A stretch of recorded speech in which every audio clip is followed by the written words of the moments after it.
In this video, we'll learn about the Vegan Warrior Workout Plan. Getting and becoming active can be difficult for many people no matter the diet they take on. A lack of motivation, morbid obesity, time restraints, and other issues make it very easy for people to either not have the time or not find the energy to become motivated to move. Each person has a unique case, and there's no single solution that fits everyone. However, if you have chosen to adopt a vegan diet, then you have already taken one step in the right direction for the health of your body for the long term. This means the next major step is going to be figuring out what sort of workout plan you want to utilize.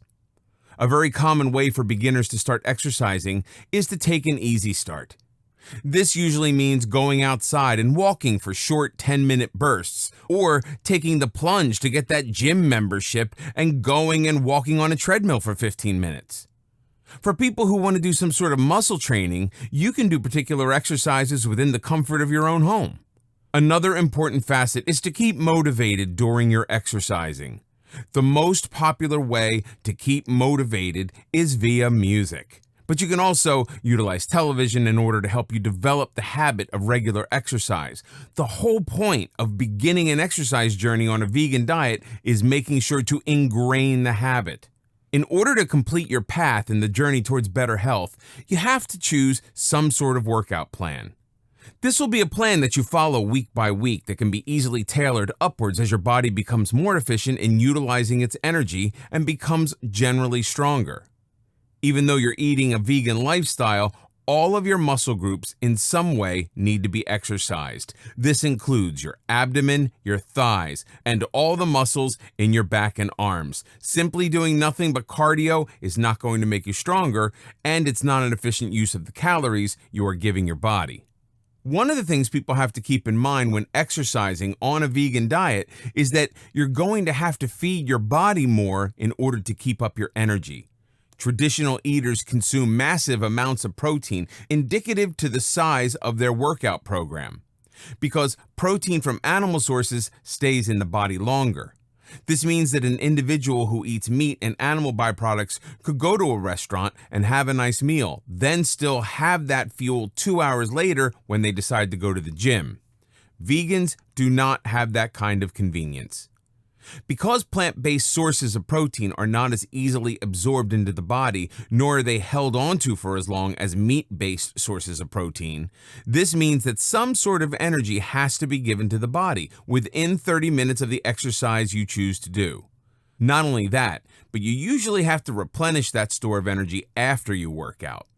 This does not mean you have to eat an entire meal before and after your workout. This simply means that a snack, a juice, or a shake of some sort should be ingested 30 minutes before and no later than 30 minutes after your workout. Cardio is an imperative part of a workout regimen for a vegan because it will help to keep your blood sugar levels at bay with the amount of carbohydrates you take in on this type of diet.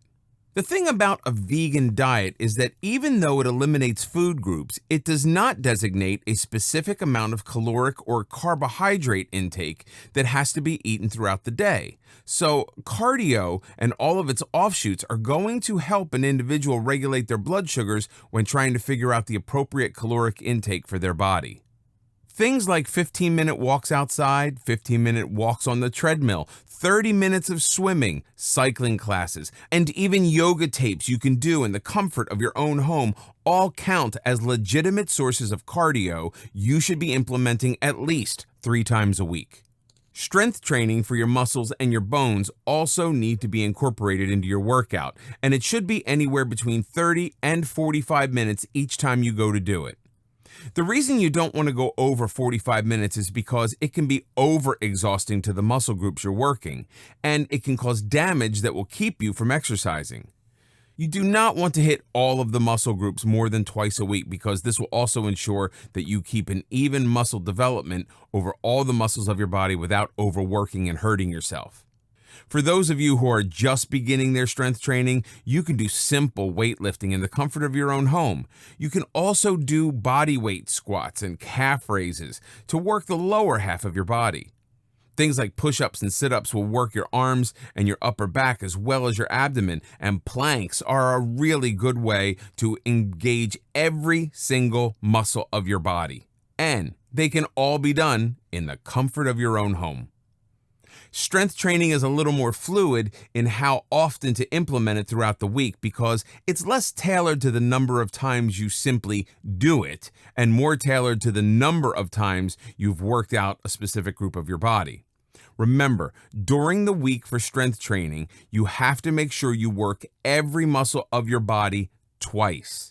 Whether you situate it so you are strength training every day or whether you situate it so you are strength training 3 times a week, it doesn't matter. What matters is the length of time you strength train and the duration you touch on those major muscle groups every week.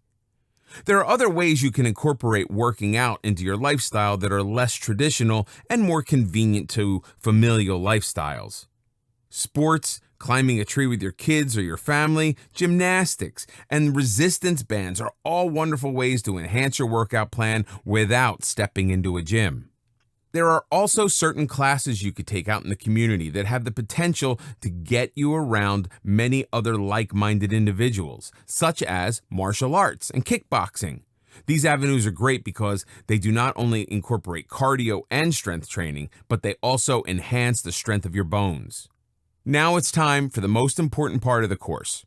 Up until this point, you have merely been fed information. You've been instructed on the guidelines that eating a vegan diet affords. You have been instructed on the types of exercising you can implement, and you've even witnessed us debunk multiple myths that come with the vegan diet that have been misinterpreted and perpetuated by society. It is now time to go over how to correctly and safely implement this change in your life so you have the greatest chance of succeeding.